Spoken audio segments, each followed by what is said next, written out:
4월을 전후로 해서 그 연준의 태도가 완화적으로 크게 변할 수 있다. 완화적으로 변한다는 얘기는 뭔가 안 좋은 일이 생긴다는 얘기예요. 관세 전쟁에도 불구하고 인플레 안 온다라는 주장을 제가 했었고, 미국 같은 경우에는 지금 처음에는 막 던지는데 결국은 자기들의 계획대로 지금 모든 게 다 가고 있다라고 하는 거죠. 닷컴 버블이 2000년부터 꺼졌잖아요. 왜 꺼졌을까요? 닷컴 버블. 모두가 이 자산 시장은 이제 진짜 간다라고 할 때가 저는 가장 위험하다고 보는데 지금은 그 시점은 아니라고 보는 거죠. 네. 아직은 저는 초기라고 봅니다. 왜냐하면 일본 엔 그리고 타이완 달러 얘네가 원화 약세에 같이 영향을 주고 있는 거예요. 미국이 한국의 고환율을 원하지 않는다. 달러에 대한 수요가 높아지기 시작하면 금리를 인하를 한다고 해서 달러가 약세가 될까? 반대로 원화가 강세가 될까?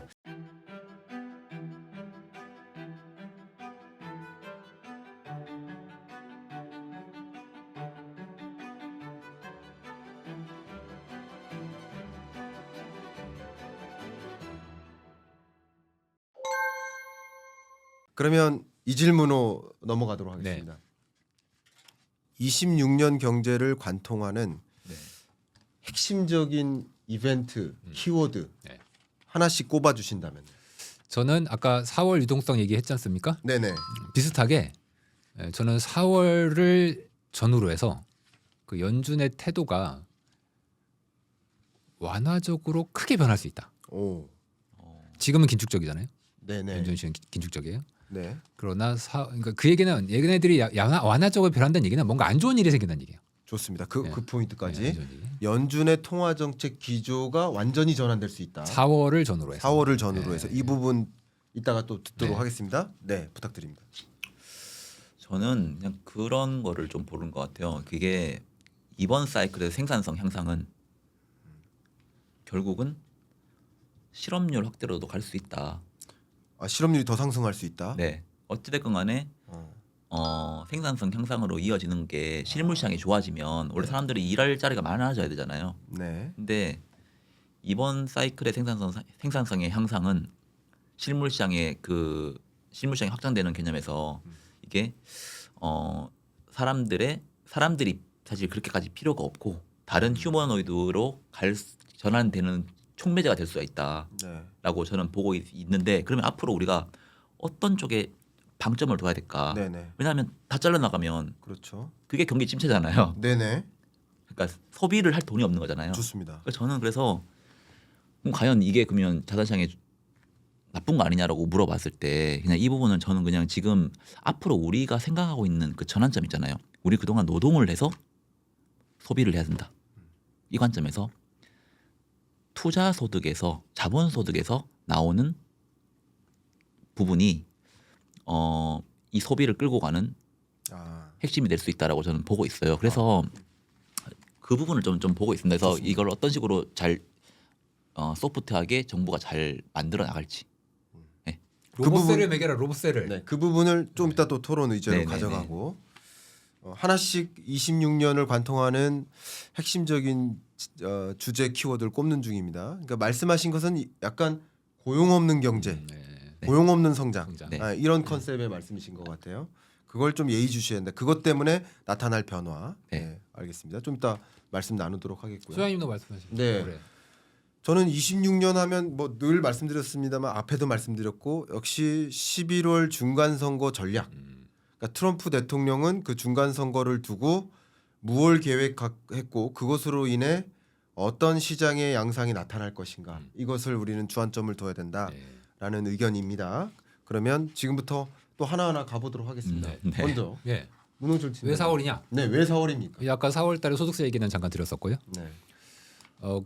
그 관세 전쟁을 우리가 처음 겪어본 건 아니지 않습니까? 그렇죠. 2018년에 미중 무역 전쟁을 한번 겪어봤었죠. 그때 새 벽두부터 관세 전쟁을 중국이랑 했단 말이에요. 네. 근데 이게 우리가 사실 우리 인생에선 처음으로 겪어본 관세 전쟁이었습니다. 사실 이제 90년대에도 뭐 슈퍼 301조니 80년대에도 이제 일본과 있긴 했는데 사실 우리 기억으로는 거의 처음. 네. 근데 그때 기억해 보시면은 2018년에 미국 경제가 되게 좋았어요. 네. 그때 연준도 금리 막 인상했거든요. 경제가 너무 좋아서. 그래서 그때 뉴스를 찾아보시면 2018년에 특히 하반기에 미국 경제가 관세로부터 면역돼 있다. 관세 때리든 말든 미국 경제는 혼자 좋다. 근데 보통 이런 얘기 나오면 조심해야 되거든요. 2019년이 되자마자 이유를 알 수 없이 경제가 폭망하기 시작합니다. 그때 이거를 사람들이 이유를 다 몰랐어요. 그냥 뭐 사이클인가 보다. 그런데 그게 사실은 관세 때문입니다. 그게 왜 그러냐면 1년의 시차를 두고서 관세가 경제에 악영향을 미치는 패턴이 2018년에도 있었지만 그 과거에도 이런 패턴들이 이제 자주 있었거든요. 네. 예, 그런 점에서 저는 해방의 날 관세가 이제 4월 2일이었었죠. 그리고 이제 플러스 1년 하면 이제 올해 4월이지 않습니까? 저는 그런 면에서 4월 달을 조금 이제 지표상 조심할 필요가 이제 있지 않겠는가. 다만 제가 이제 우려하는 건 뭐냐면 우려라는 게 이 지표에 잘 안 나타날 수가 있어요. 무슨 말이냐면 지금 특히 이제 뭐 GDP 나오 같은 거 보면은 막 5%씩 나오죠. 네. 이게 뭐야? 5.1%. 미국이 5% 성장을 해. 물론 거기에는 최근에 이제 금의 수출이 좀 늘어서 좀 왜곡된 게 있긴 합니다. 이제 그걸 좀 삭제하고 봤는데 그래도 좋긴 해요. 다만 제가 말씀드리는 건 최근에 이제 미국의 경제 지표의 어떤 수집률, 지표의 어떤 신뢰성이 대폭 떨어진 면이 좀 있어요. 그래서 이게 사람들이 체감하는 것 혹은 실제 경제보다는 지표가 은근 이게 좋게 나올 가능성이 있습니다. 왜 그러냐면 그 정부가 조사하러 이제 왔어요. 우리 집에 이제 뭐 통계 직원이 와가지고 뭐 한대. 그러면은 혹시 나 이거 우리 가족 중에 뭐 불법 이민자나 혹은 신분이 조금 불안한 사람이 있다. 이러면은 응하지 않을 가능성도 없습니다. 어허. 최근에 보면 이제 아이스 요원들이 와서 다 잡아가고 막 총으로 쏴 죽이고 막 이러잖아요. 그러면은 사람들이 이제 겁이 난단 말이에요. 그래서 대표적으로 이런 게 있어요. 실업수당 청구를 안 해버려. 네네. 그러면- 실업자인데 네. 통계에 안 잡히네. 네. 예. 그럼 우리가 요즘 뭐 실업수당 청구 건수가 뭐 40년에 최저예요. 뭐 좋아요 이렇게 얘기가 나오는데 이게 진짜인지 아닌지 이게 알기가 어렵다는 얘기입니다. 근데 이게 이제 거의 대부분의 지표에서 나타나고 뭐 사실 우리도 겪어본 게 연간 미국의 비농업을 막 80만 건씩 하향을 시켜버리지 않습니까? 이게 80만 건이면 한 달에 7만 건인데 이렇게 한다는 게 놀랍기도 하고 그러면은 우리가 그동안 봤던 고용 지표라는 게 뭐였냐? 근데 이것만큼이나 수정이 큰 게 GDP 지표거든요. 그래서 저는 이제 4월 달이 변곡점일 수 있다. 다만 이게 지표에 의외로 잘 안 나타날 가능성이 있긴 한데 다만 저는 그렇더라도 사람들의 설문조사에 영향을 좀 덜 받는 사람의 손을 좀 덜 타는 지표가 있어요. 자동으로 수집되는 대표적으로 이제 ADP 고용 지표 같은 것들은 자동으로 수집되기 때문에 손을 좀 덜 타거든요. 이런 지표에서 4월 달 전후부터는 연준이 비둘기적으로 전환될 시그널링을 주지 않겠는가. 특히 저는 물가 지표를 많이 보고 있습니다. 올해 물가가 꽤 안정될 수 있다. 네. 꽤 안정. 이번에 이제 그저께인가요? 물가 지표가 12월 달이가 발표가 됐지 않습니까? 네네. 근데 그 내용을 잘 보면 조금 이해가 안 되는 게 몇 개 좀 있어요. CPI 데이터 중에서. CPI가 시장 특히 코어가 시장 예상보다 낮았어요. 맞아요. 낮았는데 저는 개인적으로는 더 낮아야 된다고 보는 입장이에요. 네. 더 낮게 나왔어야 됩니다. 왜 그러냐면 그 안에 지표를 잘 보면 좀 이상하게 그 식료품이 되게 많이 올랐어요. 네. 근데 식료품이 오를 일이 없거든요. 음. 그리고 이번에 PPI 생산자 물가 지표 보면은 유가가 많이 올랐어. 가솔린 가격이. 근데 가솔린 가격이 오를 리가 없어. 12월에. 계속 떨어졌어 맞거든요. 그리고 이제 12월에 그 레크레이션 서비스 쪽이 많이 올랐어요. 네. 근데 이게 뭐냐? 그 월드컵 표를 12월에 좀 많이 팔았나 봐요. 네. 근데 요거가 그 물가를 좀 서비스 쪽에서 올렸다. 이런 얘기들이 있는데 이런 거를 조금 빼주면 꽤 물가가 떨어지는 쪽으로 나옵니다. 그래서 아마 올해 저는 특히 상반기 중에 물가가 꽤 안정되는 방향으로. 근데 경제학자들은 대부분 저 빼고 올해 관세 인플레가 지연돼서 26년에는 관세 인플레가 진짜 온다. 25년에는 안 왔는데 이게 지연되고 결국 26년에 온다라는 게 일반적인 경제학자들의 그 올해 물가 뷰예요. 그래서 이제 미국 세금리도 이제 오른다고 보는데 저는 아니다. 올해 상반기에 물가가 꽤 떨어질 수가 있다. 근데 그거는 상당히 좋은 자본시장에는 네네. 좋은 뉴스이기 때문에 저는 4월달을 좀 주목해보자. 좋습니다. 네. 그러면 해당 말씀에 대한 뭐 커멘트나 의견이나 질문이나 다양하게 주시면 좋은데 저는 커멘트 한번 드릴게요. 예. 이 부분에 대해서 좋습니다. 이게 한 달 전쯤에 또 뵙고 이렇게 말씀을 나눴었는데 네. 그동안 외로운 싸움을 하셨더라고요.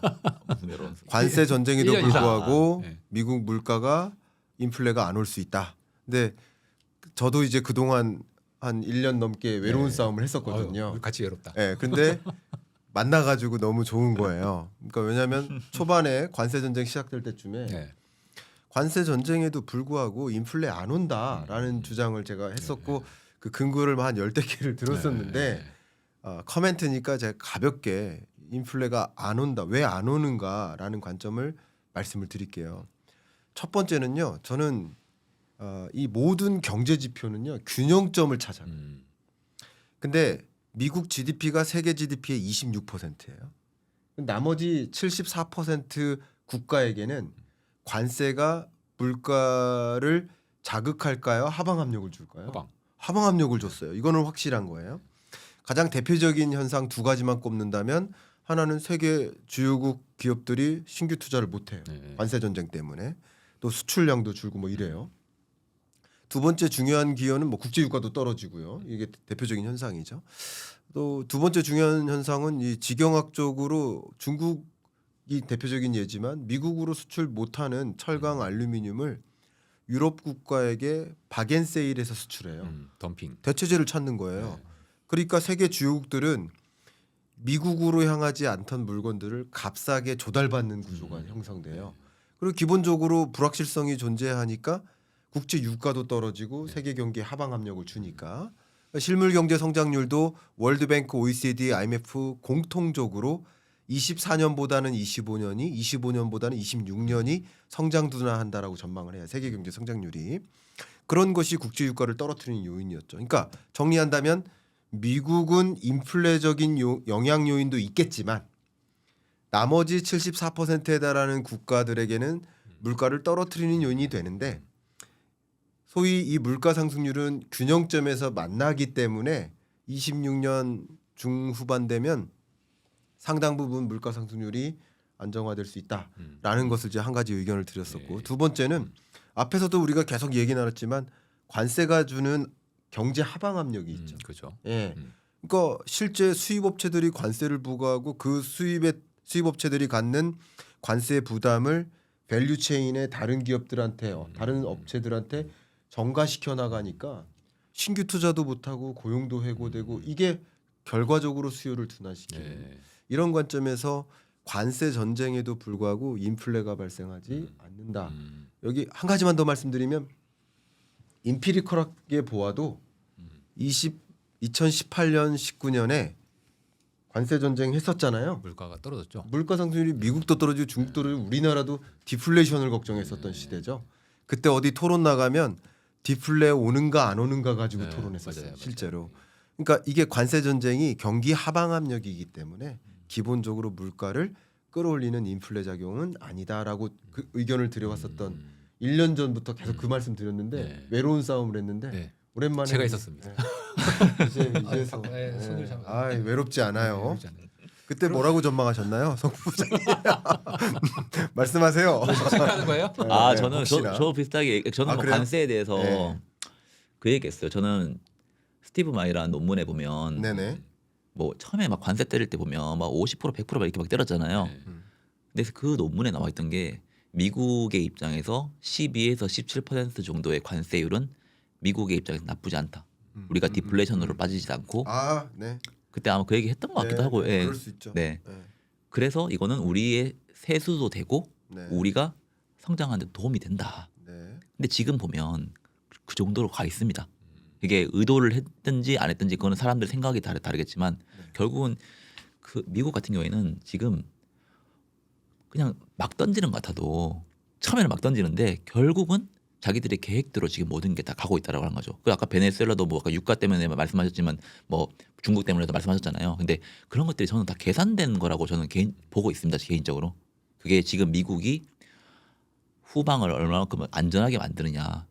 중국과의 지금 대립하는 데 있어서 미국은 지금 베네수엘라가 뭐 유가 측면이 아니라 지리적인 측면으로 베네수엘라는 지금 필요하다라는 생각을 가지고 저는 이번에 뭐 마두로 대통령을 그냥 모셔왔다고 보고 있습니다. 안전하게. 뭐 혹시 뭐 우파 이런 거 아니시죠? 아니요 그런 거 아니죠. 제가 말씀드린 거는 네. 다 계획적으로 가고 있다. 그래서 미국은 처음부터 디플레이션으로 용인할 생각은 없었고 네. 이게 뭐 물가 인플레이션으로 가게 하기 위해서는 한 50% 100%막 때려야 되잖아요.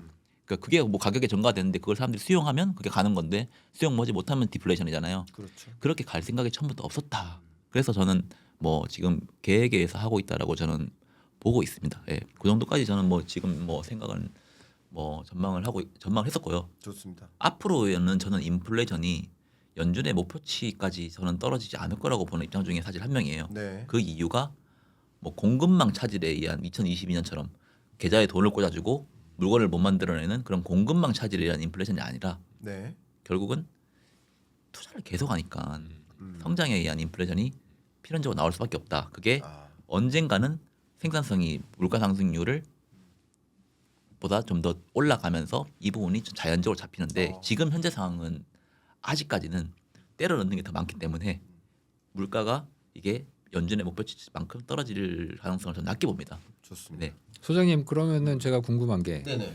그 무역이 이제 글로벌리 파편화된다, 아, 네네네. 뭐 블록화된다, 뭐 이런 예. 얘기를 사실 많이 하지 않습니까? 이건 이제 네. 코로나를 전후로 해서 완전히 패러다임이 맞아요. 바뀌었잖아요. 예, 예. 그래서 이제 거의 대부분의 경제학자분들은 이러한 무역 분절화는 예, 예. 그러니까 반세계화죠.는 결국은 무역 비용을 늘려서 구조적인 중물가 혹은 뭐 고물가까지는 아니겠지만 네. 중물가를 가져올 것이다. 왜냐하면 뭐 비용이 증가하니까 이렇게 이렇게 상승 압력이다. 대부분 이제 네. 말씀하신단 말이죠. 네, 근데 소장님 말씀을 들어본다면 이거는 오히려 네. 디플레 네. 요소로 봐도 되겠죠? 너무 네. 좋은 질문이네요. 그래서 제가 한 1년 동안 가장 섹시한 질문이었습니다. 역시 예. 여기 감사합니다. 역시 얼굴이 네. 분홍빛인. 예. 제가 26년 경제 전망할 때 네. 26년을 분절점이라고 했어요. 그러니까 그 해를 항상 점으로 표현하고 있거든요. 네. 근데 26년은 분절점이다. 그러니까 지경학적 분절화가 전개된다. 그건 굉장히 중요한 현상이죠. 근데 말씀 주셨던 것과 달리 오히려 그러니까 그게 그냥 유지되면 네. 교역액이 유지되면요. 네. 당연히 자국에서 생산하고 더 싼 데서 수입 안 하고 자국에서 생산하니까 커스트가 올라가고 생산자 물가 올라가고 소비자 물가 올라가는데 네. 기여할 수 있죠. 네. 같은 조건이라고 한다면. 네, 같은 조건이면. 근데 굉장히 재밌게도 이 블록화된 나라들끼리 블록 내에서의 교역액이 빠르게 감소하고요. 그리고 블록끼리에 비트윈 블록이 있고 위딘 블록이 있는데 블록 내에서는 덜 감소해요. 그러니까 이게 교역이 미치는 영향인데 이것은 저도 이제 세계 경제를 볼 때 다 이제 3대 국제 기구들 전망서를 다 참조하고 있는데 하나같이 위딘 블록이든 비트윈 블록이든 26년 교역액의 증감률이 둔화된다라고 둔화된다. 보고 있어요. 네. 하나같이 WTO 전망도 유사하고요. 그러니까 이게 뭐냐면 블록화되면서 결과적으로 교역이 활발하게 일어나지 않고 기본적으로는 세계 GDP 대비 교역액이 차지하는 비중이 둔화되는 그런 흐름 속에 있기 때문에 교역액이 유지된다고 전제하면 그게 맞는 말씀이죠. 말이지만 그죠? 예. 근데 교역액 자체가 교역액이 줄어든다는 얘기는 세계 주요국들의 생산액이 생산액이 둔화되는 거예요. 그러니까 그게 결과적으로 생산자 물가를 전반적으로 둔화시키는. 디플레다. 그러니까 디플레 압력이라는 예. 거죠. 그러니까 지경학적으로 불안하면 기본적으로 저도 아마 두 분이 굉장히 열심히 활동하시지만 저는 이제 기업들을 많이 만나요. 예. 그래서 기업들 경영전략회의 가서 경제전망 말씀드리고 경영전략 대응 의견을 많이 드리는데 이 두 회사에도 많이 가니까 감사합니다. 아유. 이 자리를 빌어서. 감사합니다. 그런데 말씀드리는 것 중에 하나가 뭐냐면요. 이게 굉장히 중요한 현상인데 기업들이 가장 싫어하는 게 불확실성이에요. 그러니까 이런 교역이라는 영역의 무역 정책의 불확실성이 떵하니 먹구름이 등장하면 일단 기업들이 신규 투자를 위축시켜요. 생산 위축하고 또 다른 개념입니다. 그러니까 이게 투자 위축, 생산 위축으로 연결되니까 기본적으로 경기 하방 압력이 작용하고 세계 경제 성장률도 3대 국제기구가 공통적으로 25년보다 26년이 더 낮게 전망을 합니다. 이게 교역 둔화를 말씀드리는 거 한 가지. 근데 성장률 둔화 속도보다 교역 증감률 둔화 속도가 더 빨라요. 26년은. 예, 이런 결에서 본다면 이게 물가를 상승시키는 압력보다 오히려 둔화시키는 압력이 좀 더 크다. 그러니까 둘 다 효과가 있어요. 둘 다 효과가 있지만 기본적으로 둔화시키는 압력이 더 크다. 그런 관점에서 의견을 드렸습니다. 자, 그러면 이제 아까 말씀 주셨던 고용 없는 성장 네. 이 부분에 좀 뒷받침할 만한 어떤 근거를 좀 말씀 더 부탁드립니다. 이게 그 닷컴 버블 사이클, 인터넷 사이클 보시면 당시 S&P 500의 IT 기업들 매출액 대비해서 7% 정도 지출했습니다. 캐펙스 어마어마한 겁니다. 근데 보통 이 정도 지출은 언제 하냐고 하면 연준이 금리를 제로 금리까지 떨어뜨리거나 엄청나게 저금리로 유지를 할 때 보통 기업들은 투자에 자신감을 가집니다. 네. 근데 닷컴 때 사이클은 그렇지 않았어요. 네. 그때 당시에는 고금리였고 금리가 높았거든요. 당시 기준금리가. 그럼에도 불구하고 기업들은 그렇게 투자를 했다고 하는 거죠. 근데 저는 그때와 지금이 똑같다라고 보지 않지만 이번 사이클도 보면 2023년도부터 빅테크 중심이긴 했지만 S&P 500 IT 기업들은 매출액 대비해서 7% 정도 수준으로 지출을 하고 있습니다. 네. 근데 이게 소수 종목의 소수 몇 개의 기업들이 그만큼 돈을 뽑아냈던 거죠. 그걸 S&P 500의 IT 기업들의 매출액을 다 더한 거에서 7% 이상씩 하고 있었다고 하는 거죠. 이게 생산성이라는 거를 제가 한번 공부를 해봤는데 생산성은 항상 후행에서 나옵니다. 후행. 네. 생산성이 가장 정점을 찍었을 때는 사실 그때는 투자적인 측면에서는 좋지 않아요. 그럼 언제 이게 생산성 그래프를 보고 있을 때 언제 그러면 우리가 투자를 해야 되고 좀 조심을 해야 될까라는 생각을 가진 보면 결국 이게 생산성이 나오려면 돈을 많이 넣어야 되잖아요. 네. 투자를 많이 해야 되잖아요. 그게 노동 대비 자본, 노동 질적 수준 그리고 총 요소 생산성 이 세 가지로 보통 노동 생산성이 나옵니다. 그게 닷컴 버블 때는 그게 3%대로 이렇게 올라갔던 거고 그 총 합이. 근데 결국은 돈을 투입을 하고 이게 과연 혁신으로 일어나는 시점을 가지고 우리는 그때 사람들은 열광하거든요. 네. 근데 어느 순간부터는 돈을 넣는데도 혁신이 안 나오는 시점이 있어요. 그러니까 이게 절대적인 그래프 자체는 높을 수 있는데 돈을 넣는데 혁신이 안 나오는. 지금은 닷컴 버블로 놓고 보면 저는 95년, 96년, 97년 정도 느낌이 비슷하다고 봐요. 그러니까 지금은 돈을 넣고 있는데 혁신 그 총 요소 생산성이라고 하는 그 부분은 이제 조금 나오기 시작하는 부분. 어느 순간에는 총 요소 생산성이 많이 나오기 시작하면서 생산성이라는 게 이렇게 올라갈 거라고 본다라고 하는 거죠. 이까지는 괜찮다. 그리고 나서 넣는 것보다 혁신이 안 나오기 시작할 때 그때가 사실 조금 조심을 해야 된다. 근데 그때가 언젠지를 제가 곰곰이 생각을 해봤어요. 네네. 그게 닷컴 버블이 2000년부터 꺼졌잖아요. 그런데 왜 꺼졌을까요? 닷컴 버블 어떻게 보세요? 닷컴 버블이 꺼진 것은 주가가 급락했다는 것이고. 네, 근데 그 주가가 예. 그러니까 이거는 저 개인적인 생각입니다. 네. 당시에 미국 정부가 99년도부터 흑자 기조로 돌렸어요. 원래 네. 미국 정부는 적자 기조입니다. 적자, 재정 적자. 네. 근데 그때 클린턴 정부 때 99년도부터 흑자 기조로 돌렸습니다. 흑자 기조로 돌렸다고 하는 건 세금을 걷었다는 거겠죠. 그렇죠. 돈 많이 번 기업들한테 세금을 걷고 돈 많이 번 개인들한테 세금을 걷고 그때부터는 미국 정부가 더 이상의 버블은 용인하지 않겠다라는 생각을 저는 마음을 먹었다고 생각하고 있고 물론 흑자기로 돌렸다고 해서 바로 빠지지 않죠. 왜냐하면 사람들 그때 열광하니까 돈을 엄청 많이 벌 때잖아요. 그러니까 네네. 세금을 걷을 거 아니에요. 어. 그 전까지는 계속 적자를 유지했습니다. 미국 정부가 적자를 유지했다고 하는 거는 계속 민간에게 돈을 풀어줬다고 달러를 풀어줬다고 하는 거거든요. 근데 흑자 네. 기조는 가져왔다고 하는 거거든요. 네네. 저는 결국 그래서 아까 전에도 그 말씀을 한번 드렸는데 결국은 노동 없는 성장, 그러니까 사람들이 좀 잘려나가면서 성장이 나온다고 하면 결국은 자본소득으로 돈을 벌어서 소비를 하던가 네. 아니면 정부가 돈을 주던가 그렇죠. 정부가 돈을 주려면 돈을 찍어서 주던가 걷어서 주던가 네. 저는 그 시점이 언젠가 나올 거라고 봅니다.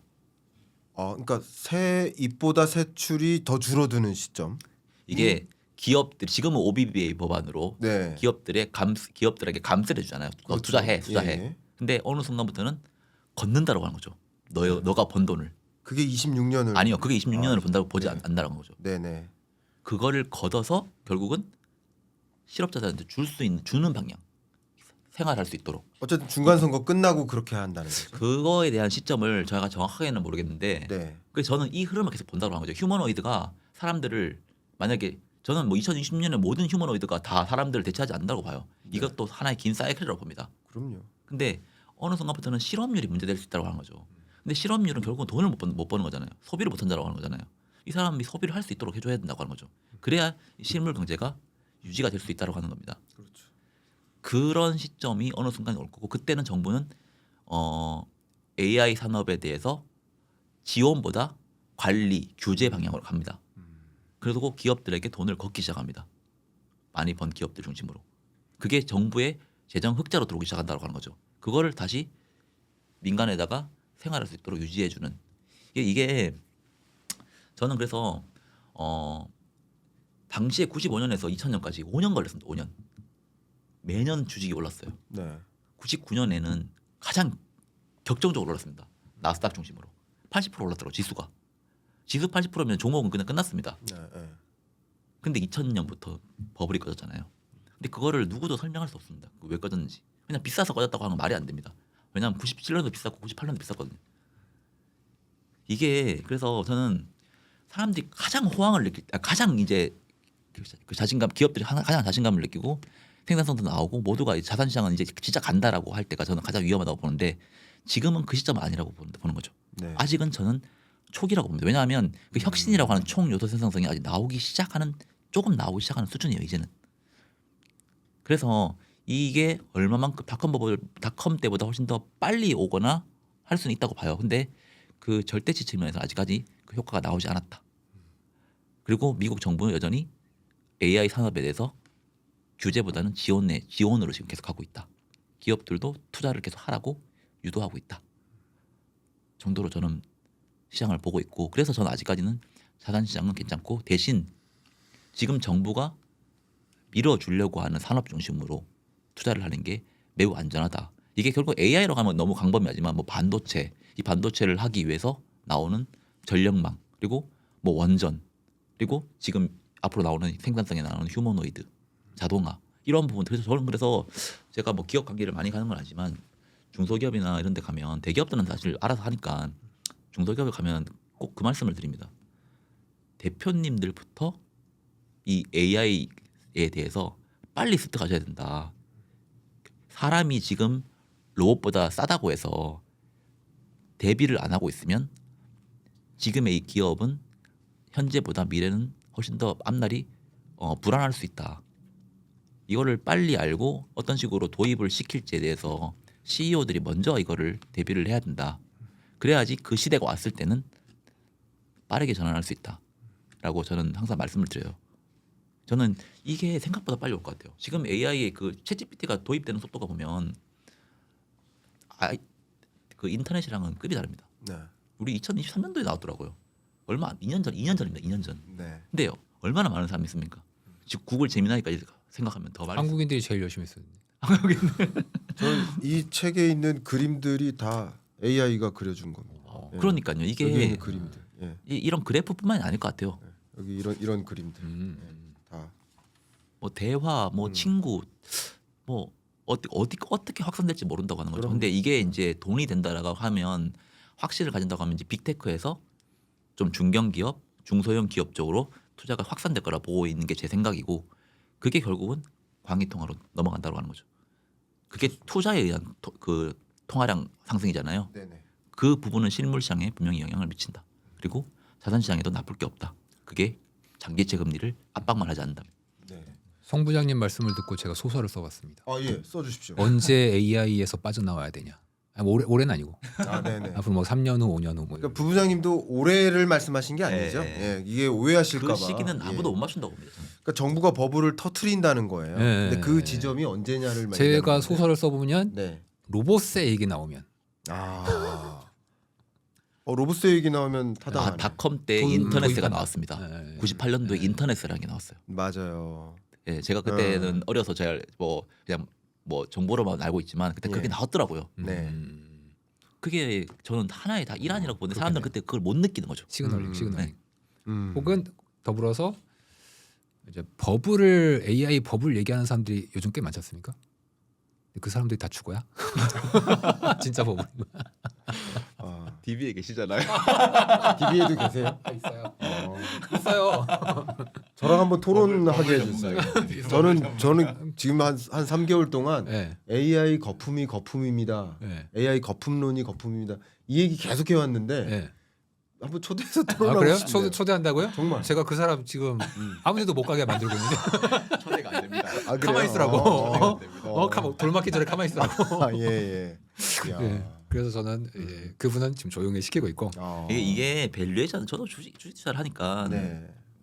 밸류에이션 측면으로 놓고 보면 그럴 수 있다고 저는 보고 있어요. 네네. 근데 과연 지금 밸류에이션으로 정부도 생각하고 있을까? 이 정도면 우리는 이제 꺼트려도 된다라고 보고 있을까? 그들이 생각하고 있는 그 인프라나 다 어느 정도 구축이 됐을까?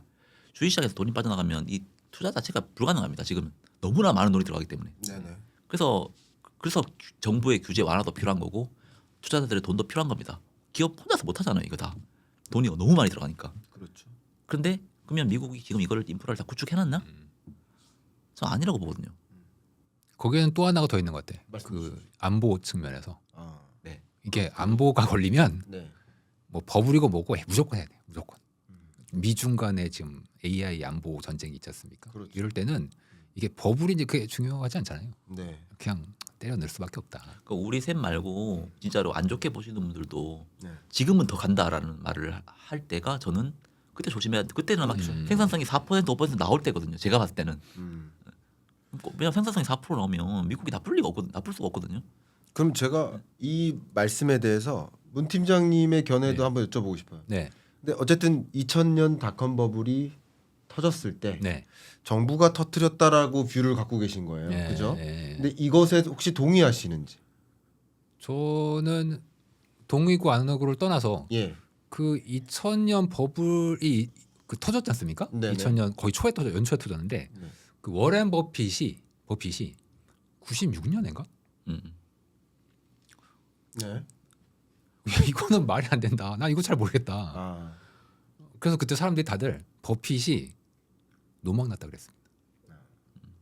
그런데 실제로 어떻게 보면 그렇지. 버핏이 96년인가 95년인가 그 얘기했거든요. 근데 그때 그 얘기를 버핏만 한 게 아니고 앨런 그린스펀 연준 의장이 나와서 원래 중앙은행이 그런 얘기 절대 안 하는데 지금 이 주식시장에 이제 버블이랑은 안 하고 정확한 용어는 이제 약간 그 카푸치노나 이 라떼에 있는 거품 그걸 이제 포말이라고 하는데 그 단어를 써서 좀 이게 있는 것 같다 이런 얘기를 썼단 말이에요. 근데 그 이후로 3년 동안 진짜 많이 올랐거든요. 네.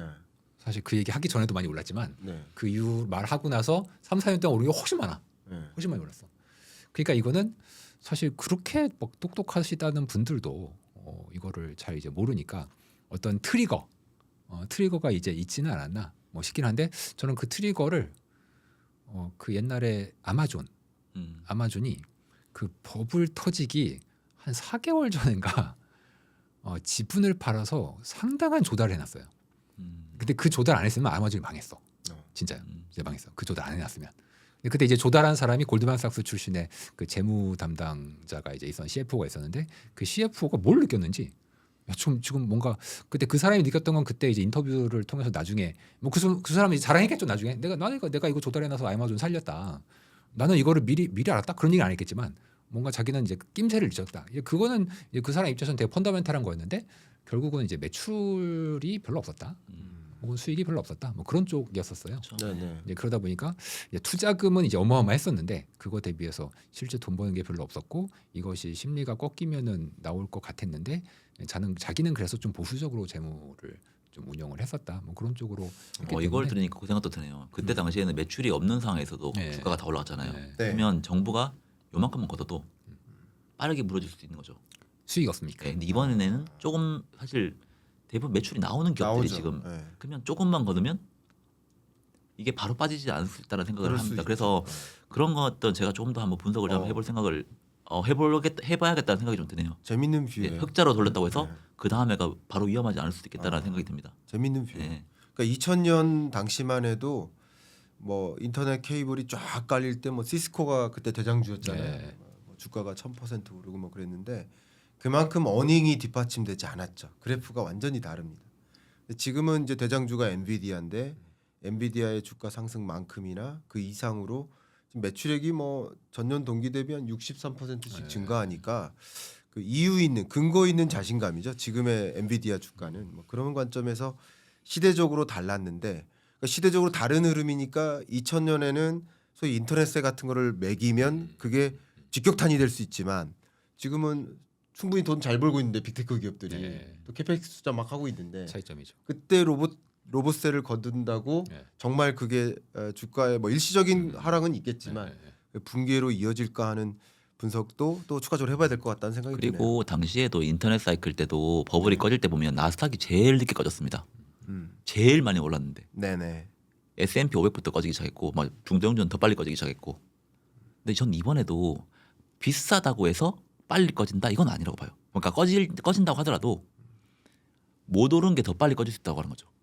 그러니까 지금의 이 내러티브가 없는 그 원전 뭐 방산 뭐 이런 것들 있잖아요. 네. 정부가 주도하는 산업들 네. 이 산업들이 제일 많이 올랐잖아요. 그렇다고 해서 제일 빨리 꺼진 건 그러니까 꺼지지는 않을 거라고 저는 보는 입장 중에 한 명입니다. 그래서 비싸다고 해서 안전한 걸로 가는 사람들 있잖아요. 네. 그게 더 위험할 수 있다고 하는 거죠. 이번에 만약에 지금이 상승의 꼭지라고 보더라도 네. 먼저 빠져도 또 러셀이 먼저 빠질 수 있다고 하는 거죠. 네. 근데 저는 지금의 상승장으로 보기 때문에 이게 전방위적으로 확산될 수 있다고 보는 입장 중에 한 명인데 꼭지라고 본다고 하더라도 러셀이 나스닥보다 더 빨리 빠진다. 2000년에 그 버블이 깨졌던 계기라고 제가 또 얼핏 생각나는 게 네. 그때 90년대에 IT 버블을 이끌었던 여러 가지 테마 중에 하나가 뭐였냐면 그 Y2K 버그였어요. 기억나세요? 저는 애기였었기 때문에. 아 죄송합니다. 우리 PD님 몇 년생이시죠? 네, 98년생이시니까 진짜 우리 동갑이잖아요. 애기였어요. 그럼 제가 네. 어른이었으니까 그때 말씀드린 Y2K가 뭐냐면 네. 2K가 2000이잖아요. 그 Y는 이제 이어. 그래서 2000년 버그가 있어. 왜냐하면 그 전에 했던 모든 프로그래밍은 대부분 그 2000년을 인식을 못하게 돼 있어요. 맞아. 그래서 00이 돼버리면 이거를 1900년으로 인식을 해. 그러다 보니까 이게 현실화되면은 전 세계적인 IT 시스템이 다 그냥 폭망한다. 다 오류 일으켜서 다 망한다. 그래서 이거를 그 90년대 말에 엄청나게 준비를 많이 했었단 말이에요. 네. 어마어마한 비용을 들여가지고 왜냐면 코드를 다 바꿔야 되니까. 그게 이제 IT 쪽에 이제 투자를 하게 된 여러 가지 그 테마 중에 하나였습니다. 근데 이제 2000년 지났어. 2000년 이제 1월 1일이 딱 지났어. 그랬더니 다들 준비를 잘했어. 그래서 아무 일이 안 일어났어요. 잘 넘어갔어. 그러니까 사람이 그런 게 있잖아요. 막 프로젝트 한 달 동안 막 열심히 막 밤새가지고 했어요. 그리고 열심히 하고 프로젝트 다 끝나고 발표 다 하고 끝나고 이제 뒤풀이 했어. 그리고 그 다음 날 돌아가시는 분이 많아요. 그때도 돌아가신 분들이 계좌가 좋았다고 그 얘기하시더니 예, 이렇게 마무리를. 네, 좋습니다. 그러니까 이제 뭐가 우리가 테마를 하나 크게 잡았다가 그게 실제로 달성이 됐을 때 그 다음에 사람이 뭔가 내가 나의 꿈을 이뤘어. 그럼 그 다음에 허무해지잖아요. 약간 그런 게 좀 2000년 1월부터 있지 않나 느낌을 받습니다. 좋습니다. 지금까지 두 분과 이제 말씀 나누면서 정말 2026년에 무엇을 조심해야 될까, 어떤 일들이 있을까 이런 것들을 여러분 고루 보면서 적절한 대응과 의사결정을 내리시는데 참조가 되시길 바랍니다. 저희가 2시간 가까이 예. 토론을 해왔어요. 벌써? 네. 우리 PD님이 질문지를 3장이나 마련했는데 한 자도 안 읽었어요. 죄송합니다. 그러니까 준비한 건 하나도 못했습니다. 저 아니, 매일 들어있어요. 매일 그래요. 네, 들어있어. 매일 그래 네, 있겠죠. 네. 예, 그런데 저희가 주로 미국 경제를 중심으로 이야기를 나눴으니까 네. 마지막 한 10분 정도만 네. 우리 한국 경제의 펀더멘탈 관점에서 하나 말씀 나누고 그리고 우리는 어떻게 대응해야 될지를 말씀 나누는 네. 한 10분 동안 그 이야기를 좀 나눠보시면 어떨까 의견인데요. 자, 그러면 이렇게 하겠습니다. 문 팀장님께 네. 우리 한국 경제 지금 가장 주된 뭐 키워드 네. 뽑으면 아무래도 환율이에요. 네. 그래서 저는 이렇게 거시경제 보시는 분들을 만날 때 너무 즐거워요. 그래서 같은 결의 토론을 하니까 그래서 이제 환율 전망 어떻게 하시는지 네. 일단 큰 틀에서 26년 뭐 연말을 기점으로 네. 어떤 방향을 향해 갈 것이다라고 생각하시는지 생각만 먼저 말씀해 주시고 그다음 토론을 이어가 보겠습니다. 26년은 네. 환율이 순환적으로 소폭 하락할 수 있다. 소폭 하락할 수 네. 있다. 장기적으로는 상승인데 네. 26년만. 26년은 네. 소폭 하락할 수 있다. 좋습니다. 어떻게 보십니까 환율을? 저도 그냥 사실 전망보다는 지금 1,500원을 보고 있는 것 같아요. 네. 1,500원에서는 정부가 필사적으로 막아야 된다. 네. 올라갈지 내려갈지에 대해서 정확한 전망보다는 필사적으로 막아야 된다고 봅니다. 네. 그게 어떤 방식으로 아, 그럴 때. 네네. 그래서 뭐 상단은 그 정도로 좀 보고 있습니다. 상단을 그러니까 1,500원을 안 넘게 관리해 나갈 것이다. 네. 이렇게 보시는 거예요. 네. 예. 근데 또 뭐 막상 올라간다고 해서 갑자기 또 문제가 안 생기면 그 상단을 또 열겠죠. 그러니까 또 밴드를. 근데 지금 정부는 이 심리적인 상단으로 보는 것 같아요. 좋습니다. 심리적인 상단을 두고 있다. 그 상단은 지금 시장에서 이해하고 있는 것은 1,480원인 것 같아요. 아, 그래요? 1,480원이 넘어설 것 같으면 개입.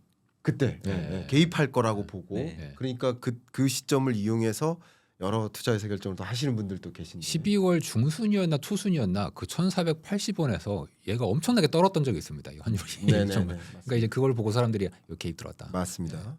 그럼 저도 이제 안건을 드리면 저는 26년 환율 전망 여러분께 많이 공유해드렸지만 1,400원 초반을 향해 다소 완화될 것이다. 다소 둔화될 것이다. 여전히 강달러죠. 한국 원화 대비 강달러. 여전히 강달러지만 25년보다는 26년 다소 환율이 완화될 것이다. 이렇게 큰 뷰를 갖고 있어요. 물론 다시 한번 여러분 강조하지만 환율 전망은 귀신도 모르고 신도 모르고 다 몰라요. 그러나 각각이 어떤 근거에서 그렇게 보시는지를 여쭤보면 여러분들이 환율 전망하시는데 좀 참조가 될 것 같아서 그럼 한번 근거를 한번 들어보도록 하겠습니다. 먼저 문 팀장님께 한번 여쭤보겠습니다. 이제 글로벌리는 이제 달러의 인덱스 이거는 사실 유로 달러거든요. 네. 유로 달러는 사실 최근까지도 달러가 약한 건 사실이에요. 네. 흐름상 작년 초부터 달러 약한데 원화가 달러 대비해서는 약하단 말이죠. 더. 그래서 이제 사람들은 달러 원 환율을 많이 보시기 때문에 우리 이거 달러 강세 아니야? 이렇게 생각들을 많이 하시기가 쉬운데 네. 사실 글로벌리 전반적으로 보면은 달러가 흐름에선 약세가 맞습니다. 흐름에서 그러면 이제 한국이 뭐 문제가 있냐? 없어요. 뭐 CDS도 안정돼 있고 뭐 전반적으로 크레딧 리스크를 반영하는 대부분의 지표가 안정돼 있습니다. 네. 그러니까 혼자 이제 가장 사람들이 이제 머니플로우 즉 이제 서학개미 때문이 아니냐 이렇게 정부 쪽에서는 얘기를 하고 있는 거고 저는 이제 그것보다는 사실은 일본 엔 그리고 타이완 달러 얘네가 원화 약세에 같이 영향을 주고 있는 것 같습니다. 보시면 일본 엔도 되게 약세고 타이완 달러도 약세거든요. 달러 대비. 그리고 얘네 둘의 흐름을 그려보면 원화랑 상당히 유사해요. 그리고 요거를 거래하는 트레이더들이 또 있습니다. 저는 그래서 이 일본과 타이완이 자국 통화를 약세로 만들었던 게 정책적인 약세로 만들었던 게 원화 약세에 꽤 영향을 25년에 줬었다 이렇게 이제 보고 있고요. 그런데 대만 지금 수출 엄청 잘 되거든요. 대만이 지금 GDP 대비 무역 흑자가 25년에 거의 한 30% 가까이 날 거예요. 거의 말이 안 되는 얘기죠. 그 정도 되면 원래는 통화가 강세로 가야 됩니다. 원래는 강세로. 그게 이제 25년에는 반영을 좀 안 했다가 저는 이제 26년에 타이완 달러도 이거를 뭐 GDP 30%씩 무역 흑자가 나는 거를 미국이 그냥 냅둘 리도 없고 대만 스스로도 이거는 통화 가치가 이제 균형 대비 과도하게 약한 것이다를 이제 나타낼 것이기 때문에 그렇게 이제 움직일 걸로 보고 있고요. 일본 같은 엔화 같은 경우에도 그동안 이제 약세폭이 너무 컸고 이것이 일본 내에서 물가 상승의 정치적 리스크가 될 수 있기 때문에 다카이치도 달러 엔이 160엔을 넘어가는 추가적인 약세는 그렇게 좋아하지 않는다. 물론 전반적인 약세를 좋아하긴 해요. 하지만 그것도 정도가 있다. 그렇다면은 여기서 원화가 딱히 얘네들 때문에 더 약세로 갈 리는 없거든요. 네. 그래서 올해 반도체 경기를 좀 좋게 많이들 보시지 않습니까? 그렇다면 이제 한국 입장에서도 원화는 그동안 펀더멘털 대비 약하다고 베센트 장관이 얘기했잖아요. 네. 그리고 저도 제가 가지고 있는 모델도 그렇습니다. 펀더멘털 대비 원화가 좀 약한 건 사실이에요. 그래서 올해는 좀 제한적으로 환율이 반락할 수 있다. 그렇게 봅니다. 고견 주셔서 정말 감사합니다. 네. 역시 성 부장님이 보시기에 뭐 1,500원 상한을 넘어가기는 기본적으로 어려워 보인다. 이런 유동성으로 의견이신데. 전 막을 그 필사적으로 막을 거라고 저는 보고 있고요. 개입을 통해서. 네. 네. 그게 어떤 수단을 써서든지. 맞습니다. 일단 원래 그런 게 있어요. 이게 전문적인 용어긴 한데 스왑 프리미엄, 스왑 코스트 이런 게 있습니다. 그게 한국과 미국 간의 금리 차이에 의해서 기관들은 환해지 이런 것도 많이 하거든요. 네. 환해지를 할 때 비용이 들면 스왑 코스트, 프리미엄이 나오면 스왑 프리미엄이라고 합니다. 네. 예를 들어서 그냥 쉽게 말하면 우리나라 기준금리가 2.5%, 미국 기준금리가 3.5%잖아요. 그러면 네. 한국 기준금리 빼기 미국 기준금리를 하면 빼면 마이너스 1.25 정도 됩니다. 네. 네. 그 정도가 스왑 우리나라 입장에서 달러를 사서 해지를 하면 마이너스 1.25% 정도 환해지 코스트, 스왑 코스트가 나오는 게 이론가입니다. 이론가. 네네. 근데 여기서 달러가 좀 조달하기 어려우면 조금 거기서 또 마이너스 폭이 더 커집니다. 근데 엄청나게 커지지 않는 한은 어느 일정 수준에서 그 정도 이론가로 움직여야 돼요. 근데 금융위기나 뭔가 우리나라에서 달러가 엄청나게 부족해지면 이 이론가대로 안 움직입니다. 스왑 코스트가 엄청나게 커진다고 하는 거죠. 그런 상황에서는 환율이 폭등할 수 있습니다. 우리나라. 근데 지금은 그런 상황은 아니거든요. 그러니까 이게 그러니까 뭐가 달러가 부족해져 가지고 우리나라 원화가 엄청나게 약세가 되는 상황도 아니고 그렇다고 달러 인덱스가 엄청 강해가지고 우리나라가 원화 약세가 되는 상황도 지금 아니잖아요. 네. 그래서 지금 한국은행 이런 사람들도 지금 정확한 이유를 사실 못 찾고 있다고 봅니다. 그 이유를 찾았으면 그걸 했겠죠. 그러니까 지금 뭐 주식 많이 사가지고 그렇다 뭐 그런 얘기도 많이 하잖아요. 네. 그래서 이거는 정확한 이유를 모르기 때문에 뭔가 이게 이유를 모르는 상황에서 뭔가 이게 다른 방향으로 갈 때는 어찌됐건 이렇게 개입을 해서라도 이게 사람들이 심리적으로 위협을 안 느끼게 해줘야 된다라고 저는 보고 있고 정책 당국자라고 하면 우리나라만 놓고 본다고 하면 저유가, 저금리, 저환율, 그러니까 달러 기준으로 저환율이라고 보면 이런 상황, 3저인 상황에서 우리나라 같은 반도체 사이클은 엄청나게 상승 여력이 높은 산업 중에 하나예요. 더군다나 지금 AI라고 하는 큰 테마가 잡혀 있잖아요. 네. 물론 주식시장은 지금 이거를 반영을 잘 하고 있는 것 같아요. 그래서 저는 이번에 환율 개입을 어떻게 해서든지 좀 잘만 한다고 하면 우리나라의 이 주식시장이나 이 성장 사이클 자체를 정부가 계획하는 대로 잘 이끌고 갈 수 있다라고 저는 보고 있습니다. 제가 그래서- 정책 제안하겠습니다. 아, 네. 그 아까 상현님이 네. 얘기했던 그 개입. 네. 저는 우리나라 정부가 이 타이완 달러 NDF 시장에 개입을 하면 상당히 효과가 있을 것이다. 아, 우리나라 쪽이 아니라 오히려 오히려 그렇게 개입했으면 달러 원이 좋겠다. 아니라 네. 오히려 타이완 달러 쪽에 개입을 해라. 네. 들으셨죠? 네. 우리 문인철 경제부총리님 들으셨죠? 여기 초대되셨었어요. 한번 같이 토론했었습니다. 아, 네, 들으셨길 바라고 제 이 영상은 총리님께 직접 카톡으로 드리겠습니다. 문홍철을 국회로. 어쨌든 문홍철을 국회로 문홍철님 네, 국회로. 이렇게 말씀드리고 제 전망 말씀드리고 마무리하는 발언하고 네. 이렇게 마무리를 네. 하겠습니다. 제 전망 말씀드릴게요. 뭐 포인트들은 굉장히 많은데 두 가지 포인트만 일단 축약해서 말씀드리겠습니다. 첫 번째는 미국이 한국의 고환율을 원하지 않는다. 첫 번째 이게 대주제입니다. 미국이 원하지 않는다. 좋은 네. 포인트. 이거 왜 그러냐면 뭐 이미 한국하고도 환율 협상 했었고요. 25년에 일본하고도 했었고요. 그러니까 환율 상대국 통화가 약세를 계속 보이니까 일본에 개입했었죠. 그렇죠. 금리 인상해라. 또 한국에게도 개입했죠. 베센트 재무부 장관이. 베센트 재무부 장관의 구두 개입이 진짜 직효약이더라고요. 그죠? 근데 이 원하지 않는다라는 표현은 사실은 스티븐 미란 보고서, 마이란의 미란 보고서 24년 11월에 있었던 그 보고서대로예요. 제 의견은. 왜냐하면 미국의 AI, 반도체, 뭐 자동차, 철강 이런 모든 밸류 체인을 미국으로 옮기기 위한 과정을 25년 했고 26년엔 차츰차츰 이동합니다. 그러면 이제는 미국은 정작 뭘 원하느냐? 미국에서 제조하고 미국에서 수출하게 만들어 달라. 너네들이 그렇게 통화 가치를 낮게 유지하면 우리 방법이 없다. 그걸 강조해 나갈 것이기 때문에 앞에 말씀드렸던 미국이 원하지 않는다. 원화 약세를 미국이 원하지 않는다. 그래서 이제 환율을 한국이 결정짓는다, 미국이 결정짓는다. 둘 중에 하나로 굳이 구분한다면 미국이 결정짓는다. 이렇게 의견을 하나 드리고요. 두 번째, 지금의 환율 폭등 상황을 고환율 장기화를 저는 굉장히 많이 우려하고 외환 당국이 적절하게 대응을 못하고 있다라고 지적을 오랫동안 해왔습니다. 근데 환율 전망을 그래도 긍정적으로 보는 이유는 역시 또 미국에 있는데요. 앞에 우리 1시간 전에 계속 나눴던 M2 증가율입니다. 미국은요 2020년, 21년에 M2 증가율이 27%를 찍어요. 우리나라는 계속 예를 들어서 한 5, 6%대에서 맴돕니다. 줄어드는 적은 없어요. 네. 계속 통화량이 증가해요. 근데 5, 6%대 지금 개편된 M2 증가율 지표를 가지고 말씀드린 겁니다. 근데 미국은 20년, 21년에 폭등했다가 22년, 23년에 오히려 또 마이너스 증가율을 보여요. 이렇게 굉장히 진폭이 큽니다. 미국의 통화 정책 기조가.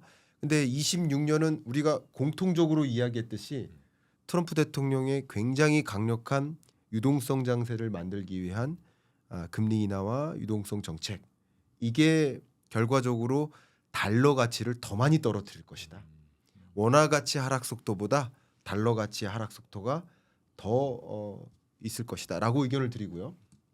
마지막으로 이 부분 말씀드릴게요. 사실 이거 되게 재밌는 토론 주제인데요. 미국이 과연 금리를 얼마만큼 인하할까? 근데 1% 미만을 원하지만 1% 미만을 만들기가 굉장히 어려울 것이다. 왜냐하면 이거 재밌는데요. 중간 선거를 앞둔 남은 FOMC 회의가 7번이 있어요. 예. 그러면 매번 0.25% 포인트씩 인하한다 하더라도 1.75% 포인트예요. 그러면 지금 3.75니까 예. 다 해도 2%예요. 그렇죠. 근데 우리나라는 2%라고 일단 가정해 볼게요. 예. 그러면 우리나라와의 금리 격차는 확실히 축소될 거고요. 우리나라는 금리 인하를 해봐야 한 번 정도 인하할 것으로 지금 전제를 하고 있는데 많으면 2번, 없을 수도 있다 이렇게 전제를 하는데 그러면 미국의 금리 인하 속도가 우리보다 훨씬 빠르고 역시 통화량 증가 속도가 우리보다 훨씬 상승률이 높을 것이라고 저는 가정하고 있기 때문에 네. 그래서 환율도 그런 두 가지 측면에서 봤을 때 다소 뭐 지금 강달러 기조가 완전히 없어질 것이라고 보지는 않지만 1,400원 초반, 뭐 많게는 1,300원 후반을 향해서 26년 끝자락에 안착될 것이다. 이렇게 저는 기본적으로 전망을 합니다. 그리고 하나만 저 네네. 언급드리면 제가 그 스테이블 코인을 책을 썼으니까 아 네. 달러 그러니까 스테이블 코인의 99%는 달러입니다. 달러. 네. 달러 스테이블 코인이 생태계를 지배하고 있습니다. 그렇습니다. 저는 뭐 실물 시장으로 넘어온다고 해도 비슷할 거라고 봅니다. 네. 결국은 달러 스테이블 코인의 수요가 많아진다고 하는 거면 달러에 대한 강세가 금리 인하와 별개로 이어질 수 있다라고 봅니다. 네.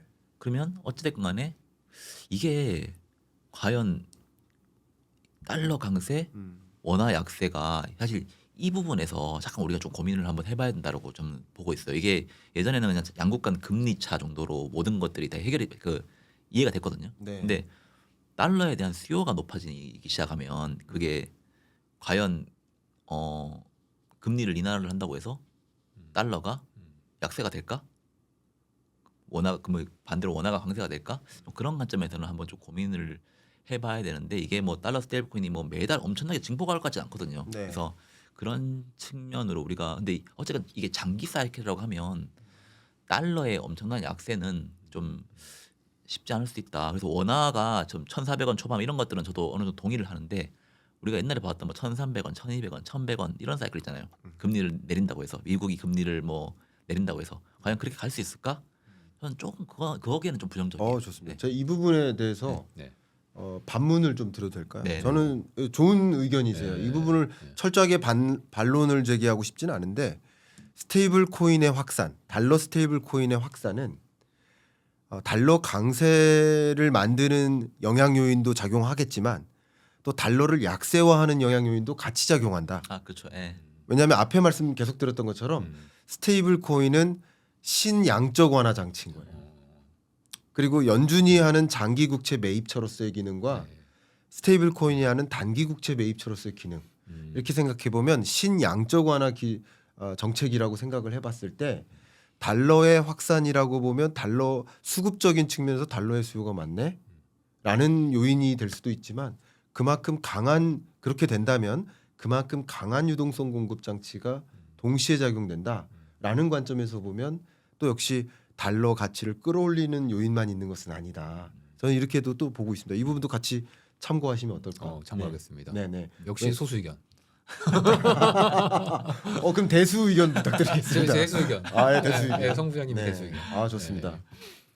저는 스테이블 코인에 대해서 고민은 좀 많이 하고 있습니다. 네네. 지금 이렇게 말씀드리기는 한쪽으로 얘기하기는 조금 어려운 면이 좀 있는 것 같습니다. 네. 근데 다만 이제 시장에서는 분명히 확실히 얘는 이제 미국채에 대한 수요다 네네. 이렇게 생각을 많이 하고 있는 게 일반적인 것 같아요. 그렇죠. 그래서 이거는 분명히 다수 의견, 소수 의견. 제가 네. 제 시장에선 맞아요. 시장에선 네. 제 의견은 말씀드리지 않겠습니다. 아, 좋습니다. 근데 기본적으로 제가 말씀드렸듯이 우리나라 전체 평균 환율은 1,100원 선이잖아요. 예. 그래서 제가 말씀드렸던 1,400원 선이다라는 것은 여전히 강달러 뉴노멀화 된다라는 그렇죠. 예. 전제를 깔고 있고 레벨이. 그게 말씀하셨던 것처럼 달러 수요가 많이 늘어나는 이런 현상인데 굉장히 재밌게도 달러 수요가 많이 늘어나는 만큼 중국의 위안화 수요도 같이 늘어납니다.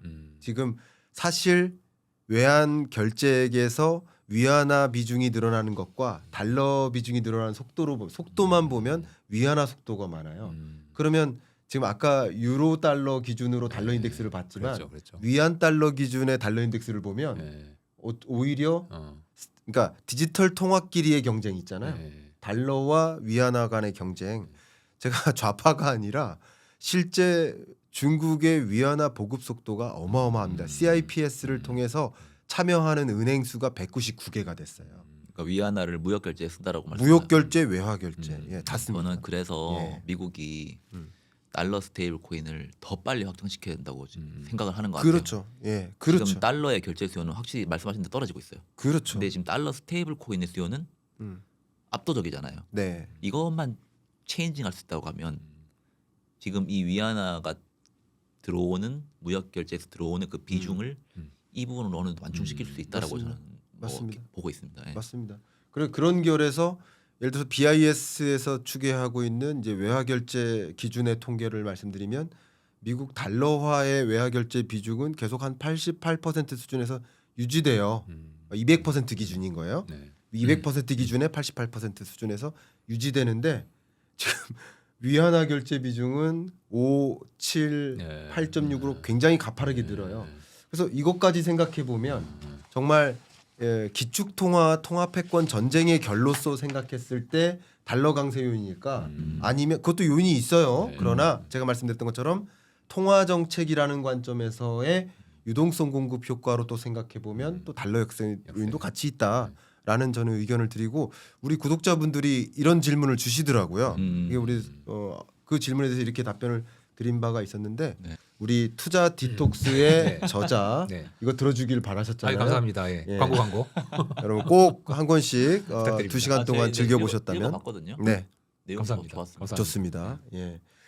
투자에는 도움은 안 되고요. 인간성 개선에 도움이 인간성을 됩니다. 개선하고 네. 투자에 도움이 됩니다. 좋습니다. 그러면 한번 예. 투자적인 조언 어떤 것이든 좋으니까 책의 26년 기초에서 아니면은 책을 예. 통해서 예, 책의 기초에서 책의 말씀합니다. 기초에서 일단 말씀을 드리면 뭐 요즘 뭐 현금이 쓰레기다 뭐 이런 얘기들을 대부분 하시고 현금 가지고 있으면 바보다 이러시는데 그 제가 또 정확히 기억나는 게 있어요. 그 2020년 3월 초에 모 헤지펀드 세계 최대 헤지펀드 중에 하나인 헤지펀드 메이저가 현금 쓰레기라고 얘기했다가 코로나가 터졌습니다.